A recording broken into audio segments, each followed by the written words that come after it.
Hi guys, my name is Dave Andrade, and a lot of the stuff that I do is post-production work. Not for a job, but for aspiring filmmakers, including myself, I like to do a lot of the post-production work, the editing and the color grading and things along those lines. So what I'm hoping to help you guys with is little tips and techniques, and some of them you might already know, but hopefully you can gain something from this. And if you have any questions, go ahead and hit me up and let me know. Okay? Thanks.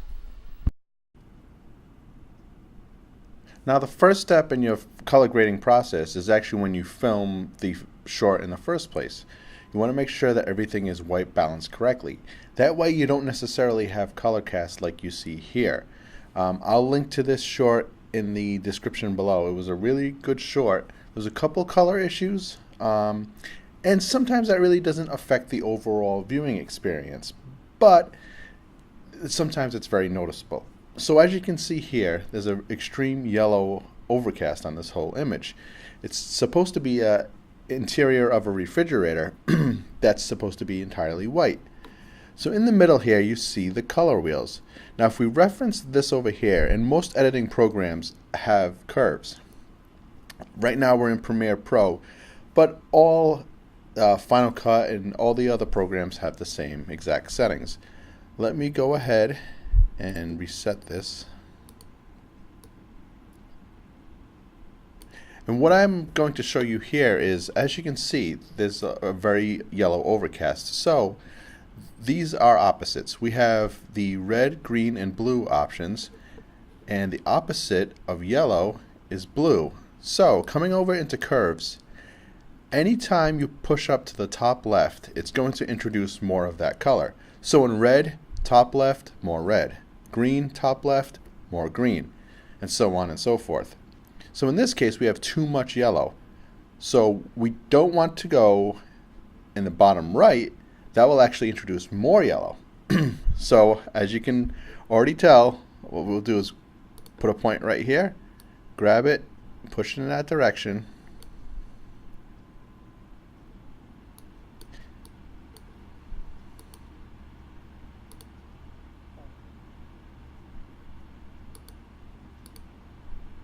And as you can see, we're starting to lose a little bit of that yellow. Now what I want to do is actually push it a little bit farther, because that's a very heavy amount of cast there.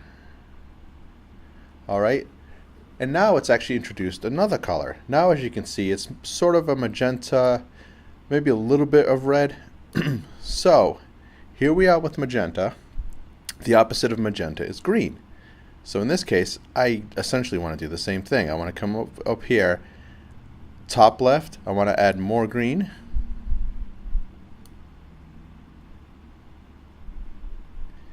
And that might be too much, so let me go ahead and dial that back a little bit.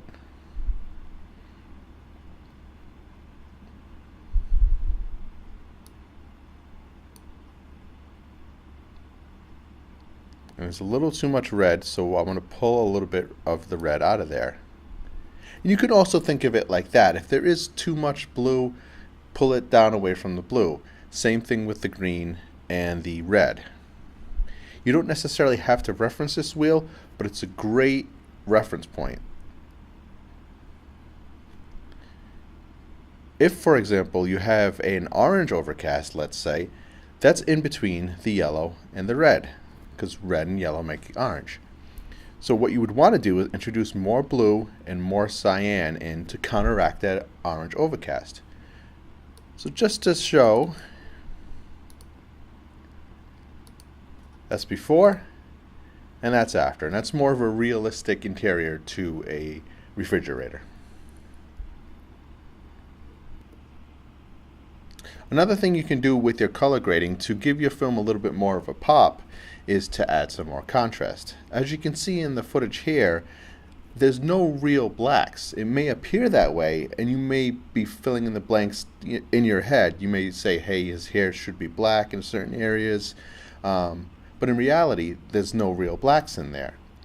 As you can see with the RGB parade, which again is available in all editors, down here at the 0, that's where complete black is. And as you can see, the bottoms of all these colors are lifted. And again, this references the red, green, and blue, just as you see in curves over here. So what I'll do, because they all are lifted from that 0 point, the black point, I'm going to take the master and pull it to the right.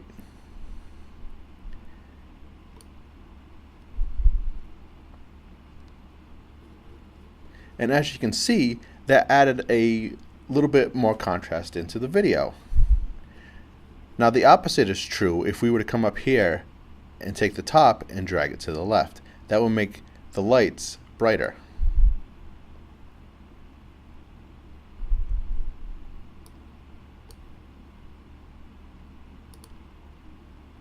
So here's before, and there's after. Now it's not as simple as just making the darks darker and the brights brighter.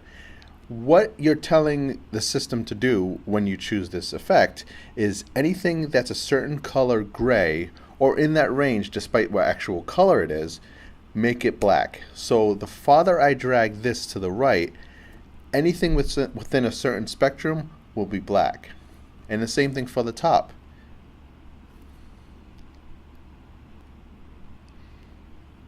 And that is where I would start. I would set your black point and your white point, and then in the middle here, that's where you can adjust the brightness. Drag to the bottom right, make it darker. Top left, make the overall scene brighter.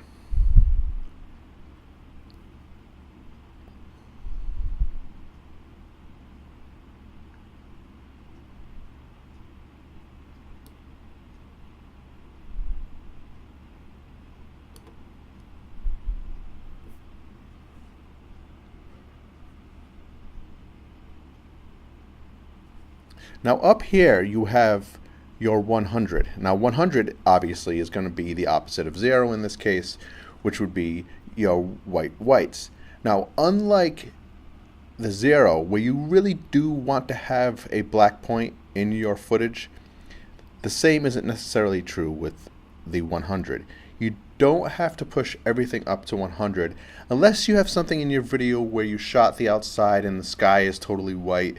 Then you do. You don't really want to bring that under 100 because it goes from a white blown out sky to sort of a milky looking, it's not a good look. So what I'll provide now is the Ansel Adams chart. And as you can see, what you should do is reference what's in your video, and you should target those particular numbers when you're looking at your scopes. A couple other things that you guys should be on the lookout for is shot matching. Maybe the sun went in and it looks a little different now. Maybe you forgot to adjust the color balance and then you ended up changing it after the fact. There should be some continuity between each of your scenes, and it really sticks out if it's not. So what you should do in your editor is be able to pull up two shots side by side, and using the techniques that I showed you, get them closest possible. Now there could be a bunch of things that could be different. It could be the color cast that I mentioned before, where you're going to take maybe the yellow and slide it over to the blue and vice versa. It could be a matter of contrast, where one has a black point and a white point set and the other one's maybe flatter. And what you should do, don't attempt to make the one that's contrasty flatter. You always want to go to the one that's more contrasty. Now another option that can make your life easier is saturation. Sometimes it's oversaturated and that may be throwing off the colors. So drop a little bit of saturation into your footage and adjust it accordingly. Maybe it needs less and you'll start to see that the scenes start to come together a little bit more, or maybe some of the footage needs more saturation. As I said, the first part of the process in color grading is really getting it right in camera the first time. That's not to say that you can't go in after and make adjustments, and that's great that we have those tools, but it will make your life a lot easier if you're able to do that. The second step is to make the adjustments that you've seen. If the color appears to be off a little bit, go ahead in there, make the adjustments using whatever effects that you need The third step, of course, is shot matching between scene to scene. If you're filming the inside of a house and someone's sitting at the couch and they pan back to the other person, and all of a sudden the white walls turn to yellow, that will come off as very amateurish. So you definitely want to keep an eye out for that. Now, just to clarify, the reason I say that you should get it as close as you can in camera is because a lot of the time, depending on the camera that you use, you can't push the footage too far. Once you do, it starts to break up. Especially if you were to use secondaries, where you use the color picker to choose a certain color and only adjust that certain color, you'll start to see little dots appear, and it will shift everything over, and it won't look pleasing. You'll start to see where the footage breaks down. There might be artifacts, squares, things like that. So again, get it as close as you can, knowing that you can make these adjustments in post. So hopefully some of those tips will be able to help you out a little bit. If you have any questions about the contest, go ahead and look into the description below, and we'll have all the research page details. So good luck. Hopefully everything looks amazing. I'm sure it will. And have fun. Thanks.